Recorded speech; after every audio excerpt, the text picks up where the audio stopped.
Conviction is an inside job. And I know a lot of Christians are not going to believe this. And a lot of people think that they are meant to rebuke and correct and teach other Christians. But one thing you have to understand that is if it's not done in love, it's not done correctly.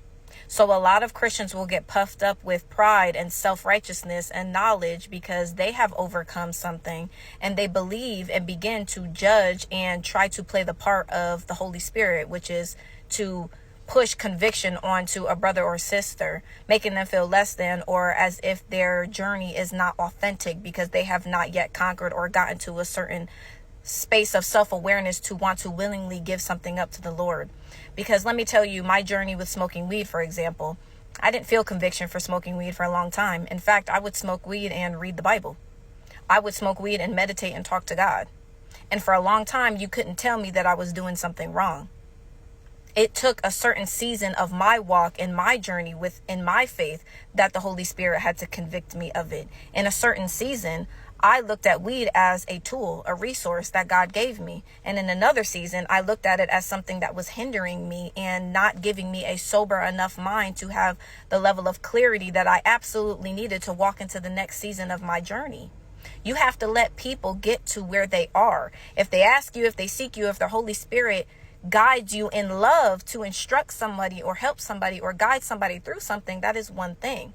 But to run around and try to tell everyone that what you're doing is holy, what you're doing is righteous, what you're doing is of God, you can't play the part of conviction. Conviction is an inside job. And unless you are truly helping somebody out of love, then it's best to be silent. Because a lot of Christians will try to say that they are correcting a brother or sister out of love when it is in fact out of pride and self-righteousness. So please make sure that you are checking yourself just as quickly as you are trying to check someone else, because God will absolutely meet you where you are.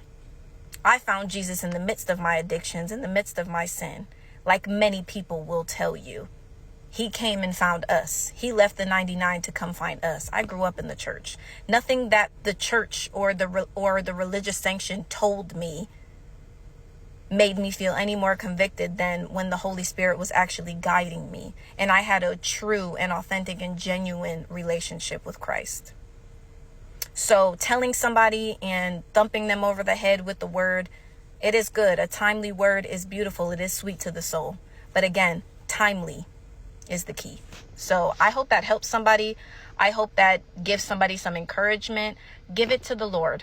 And in time, He will help you through whatever it is that you're dealing with. I love you.